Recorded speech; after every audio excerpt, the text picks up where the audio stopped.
and it was just really horrible. When blacks are mistreating blacks in Nigeria, what's the reason? This video is dedicated to our fallen heroes, every single one who lost their lives in this entire End Sars movement from either police brutality. This video is for you guys. We love you, we miss you. Thank you for not giving up on Nigeria. Thank you for fighting the fight.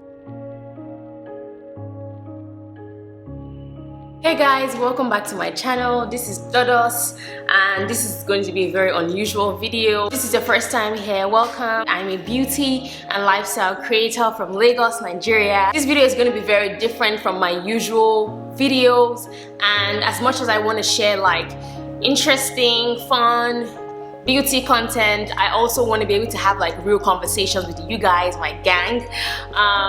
So if you've noticed, I've not really been on YouTube for a month now. Yes, the last time I posted was 1 month ago, and I absolutely miss being on here. October has just been a very interesting month. So the beginning of October really started off for me in I was in a very weird space mentally, and I just thought like I needed some time to breathe and just relax. If you follow me, you know that a lot of growth happened on my channel in the last couple of months, precisely during the lockdown.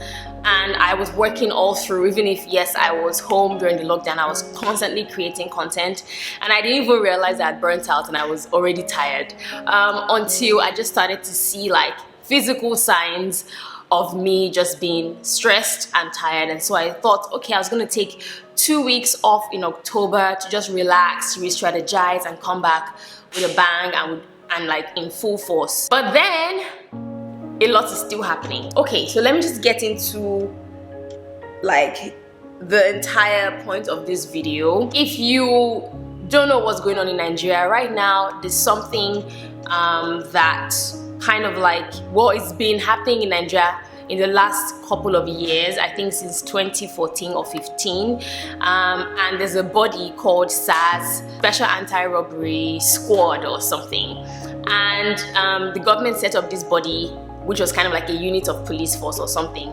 to kind of curb robbery and theft in Nigeria. And for some reason, these guys kind of left their job and started to focus on other things, other irrelevant things. And so in Nigeria, we've been dealing with a lot of police like brutality and just killings of like young people unnecessarily, like just from random things like, oh, let me check your phone, why do you have dreadlocks, why do you have tattoos? So these people are like profiling youth and young people and just killing them, either because you don't want to give them money or anything stupid. Like, and it's happened to 1 out of 5 people. It happened to my brother, it's happened to so many people that I know, and I think Nigerians and the youth just got fed up of waiting for the government to do something, because over the years they've said, oh yes, we've disbanded this, we've done that, and currently for anyone living in Nigeria, we've been scared for our lives. And so a protest started, and the protest was really for the government to hear our voice, to hear our cry, and to hear our plea that this cannot continue. They can't continue to kill people for no reason. I mean, how can the one body that's being set up to protect us be the same body that's killing us? So that's basically what the End Sars movement was about, or is about, because it still continues. And so yes, the protest started I think 2 weeks ago, or would I say last week, and it was just amazing. At first I was scared. I was like, oh, I don't know, I've never been to a protest before, and this is me being really honest with you guys. And so I was like, okay, I'll just stick to online protesting. And then one day I literally woke up and I was like, you know what, I really want to be part of this. And so I went to protest 3 times actually, and it was life-changing for me, because just being there and feeling the energy of every single person, it was just like, wow, this is the country that I signed up for, this is the country that I want to fight for. And so it gave me such a whole new perspective. I always knew that we need to be united, because in Nigeria there are like over 450 indigenous languages. Sometimes I feel like we're so divided as a people, as a country, but the fact that we could all come together regardless of our religion or our sexual orientation or our class, anything, we came together to have a protest to speak to the government. Now, in that time, a 5 for 5 demand was actually put out saying, hey government, these are the 5 things that we need from you guys, and a lot of things are not going to happen now, and we know that, but we want to see actionable points on how you intend to achieve them and what the timelines are. On 20th of October, the governor of Lagos State, which is where I'm based, put out a curfew. This was like at maybe 11 a.m. put out a curfew saying that at 4 p.m. everybody needs to be indoors, and I'm just going to run through. And so he put out a curfew that everyone should be indoors. At that point, I was even out anyway. I was on for it, like I was out for a job, and I was like, oh, how am I going to get home by 4 p.m? It makes no sense to put out a curfew at almost midday to say people should get home by 4 p.m. when Lagos is one of the most populated states in Nigeria, and there's so much traffic in Lagos. It's almost impossible to get everyone indoor by 4 p.m. Anyway, I tried. It was so scary because at 4 p.m. I was still on the streets. Like I was still in traffic, and I was like, wow, God, what's gonna happen? Like I need to be indoors. And at this point in time, people had been, or the main protest had been happening at the toll gate, and that's where we go to protest anyway. They also said everyone shouldn't protest and people should go indoors, and a lot of people felt like, and even I felt like, how can you tell people not to protest? How can you tell people not to, like, having a protest is our right. Yeah, as a civilian of the country, is our right to protest, like freedom of speech, right? And so yes, they eventually put out the curfew, which was meant to, okay, say now we put out the curfew, you need to go home or whatever. Now, also at some point at like 6 p.m, they then announced that the curfew was extended till 9 p.m. Anyway, the long and short of this conversation is on the 20th of October, almost 7 p.m, the army opened fire at some protestants, and there was loss of life. I don't know how many people died, but people died, and it was just really, really heartbreaking seeing people. First of all, it was really, really heartbreaking for me because I was like, wow, this was a place that I was a couple of days ago. I stood here, and this could have been me, this could have been any other person, you know, and it was just really intense. Like, we're hearing gunshots. It was just really, really intense. Like, speaking about it, I didn't even realize I was going to be so emotional about it. But yes, a lot of people died, people were hiding, people were running for their lives, and it was just really, really horrible. It was really, really horrible. And you know, after a while, like the thugs and some of the thugs just started to, they were so upset at what had happened, and they were going from like street to street. They were burning down banks, establishments, and then they started looting like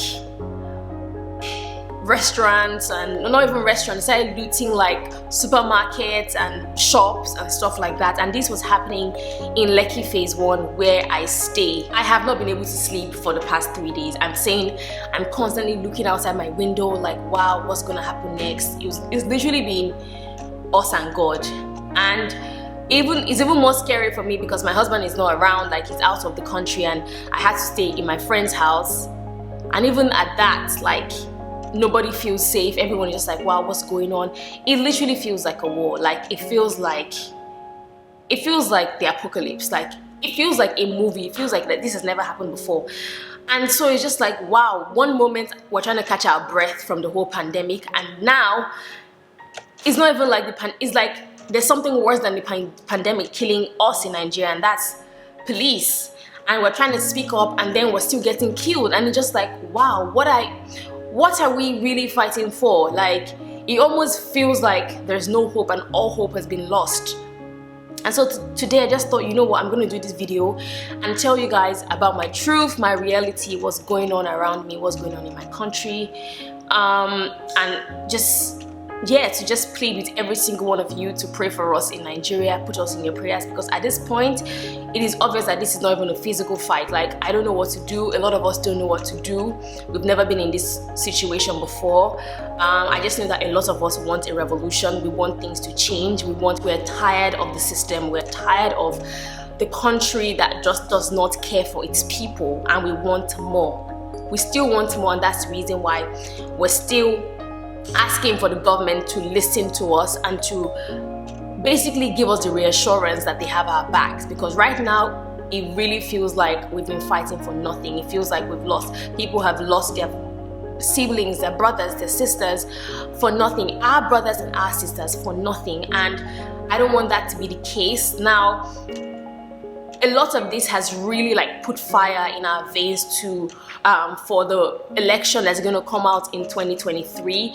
The last election I voted, and that was my first time voting, and it just made such a huge difference for me personally, where it was like, okay, this is where I'm going to put my vote, where my, like, I don't want to say put my money where my mouth is, but basically I'm going to support change that's going to happen in this country. Yes, right now I just want to encourage every single one of you, if there's anyone out there who is based in Nigeria currently watching this video, I want to encourage you that the battle is not lost, and we will continue, we'll continue in the best way that we can to make sure that our voice is heard, to make sure that there are no more loss of lives, like first of all.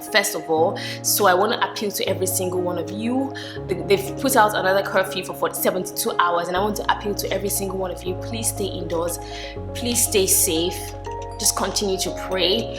I feel like this is also a time for us to like pull back, re-strategize, and come back with more like clarity as to how we want to achieve all that we plan to achieve as one people, as one nation.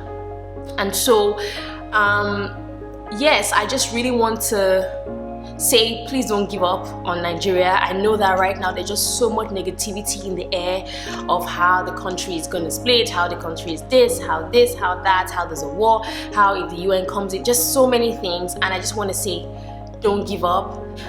If you are a Nigerian in diaspora, please do not forget us here in Nigeria. If you're not a Nigerian and you're just watching my videos, we need your support, we need your prayers, we need your help. Amplify our voices, amplify the End Sars movement, end police brutality. A lot of things just going on in the world. You know, in America it was like Black Lives Matter, and we supported that. And because really every single person has the right to live. Nobody should be killed based on their skin color, or based on the fact that they have tattoos or dreadlocks or their sexual orientation, whatever it is. I feel like we need to, as human beings, just have empathy.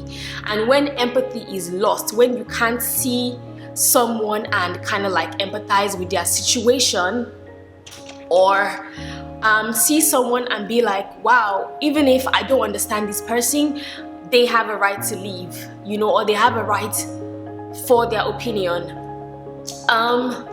rather than just hurt people. And this goes to every single one of us. We cannot keep pointing fingers just at the government. We also need to look internally at the things that we can do to implement change in our lives, in our families, you know, with our staff, people that work for us. How do we treat them? You know, this has been such an eye-opener for me. This period, this time is a time that, I'm sorry, my voice is shaking. It's such a time that I never ever anticipated that I would experience in my life. And I'm so sad to for anyone who's lost like their family. And just know that this fight is a fight for all of us. We are all in this together. We support you, we see you, we love you, and we empathize with you. I empathize with you, and I just want to assure you that the blood of your sisters or your brother, which is also our brothers and sisters, will not go in vain. And for every single person who came out to protest, who donated, who amplified voices or protested online, thank you guys so much for joining. Thank you for everything that you've done. Thank you for your contribution. Thank you for your donations and everything. It means so much to us based in Nigeria, and it means so much that we can come together to actually birth greatness. I love every single one of you. If this is your first time here and you've stayed up until the end of this video, please thumbs up if you enjoyed this video, subscribe, share with anyone you feel like needs to hear this, okay? And I'll be sure to see you guys soon. Please don't forget to be safe, stay indoors, respect the curfew, because your life is way more important to me. I love you guys, and I'll be sure to see you soon. Bye.